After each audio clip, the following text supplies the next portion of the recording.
এছাড়া জরুরি ভিত্তিতে একটি অন্তর্বর্তীকালীন সরকার গঠনের সিদ্ধান্ত নেওয়া হয়।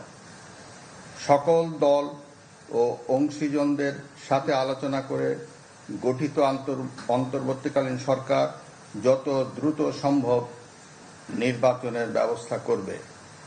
বৈষম্য বিরোধী ছাত্র আন্দোলন ও বিভিন্ন মিথ্যা মামলায় আটক সহ সকল বন্দীদের মুক্তি দেওয়া হবে। বৈষম্য বিরোধী ছাত্র আন্দোলনের নিহতদের পরিবারদের ক্ষতিপূরণ প্রদান ও আহতদের সুচিকিৎসার প্রয়োজনীয় সকল সহায়তা দেওয়া হবে।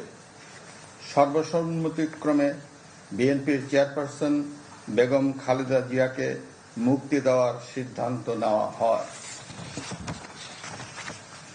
প্রিয় দেশবাসী, আমি দেশের আইন শৃঙ্খলা পরিস্থিতি স্বাভাবিক করতে এবং লুপ্তরাজ ও ধ্বংসাত্মক কর্মকাণ্ড বন্ধ করতে রাজনৈতিক দলগুলোর প্রতি আহ্বান জানাচ্ছি।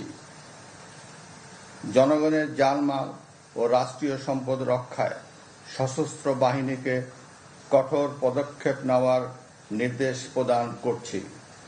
সাম্প্রদায়িক সম্প্রীতি ও সংখ্যালঘুদের নিরাপত্তা নিশ্চিত করতে এবং সরকারি সম্পত্তি রক্ষায় সকলকে এগিয়ে আসার আহ্বান জানাচ্ছি।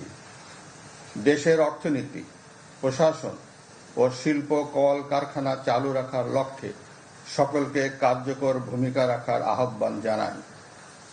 ছাত্র নেতৃবৃন্দ ও শিক্ষকদের সাথে আলোচনা সাপেক্ষে অতি শীঘ্রই শিক্ষা প্রতিষ্ঠানগুলি খুলে দেওয়া হবে।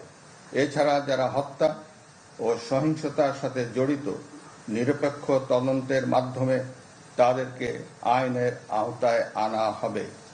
গণপ্রজাতন্ত্রী বাংলাদেশের সংবিধান অনুযায়ী অনতি বিলম্বে বর্তমান সংসদ বিলুপ্ত করা হবে।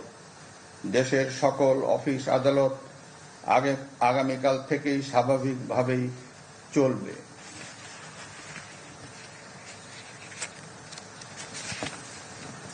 প্রিয় দেশবাসী, আসুন আমরা দেশকে বাঁচাতে একযোগে কাজ করি। পারস্পরিক হিংসা বিদ্বেষ ভুলে ও প্রতিহিংসার ঊর্ধ্বে উঠে দেশকে এগিয়ে নিতে নিজ নিজ অবস্থান থেকে ভূমিকা রাখার জন্য আমি বিনয়ের সাথে আপনাদের প্রতি অনুরোধ করছি। একটি সুন্দর ও সোনালী ভবিষ্যতের প্রত্যাশায় আমরা এগিয়ে যাব ইনশাআল্লাহ। মহান আল্লাহ আমাদের সহায় হন। খোদা হাফেজ। বাংলাদেশ চিরজীবী হোক।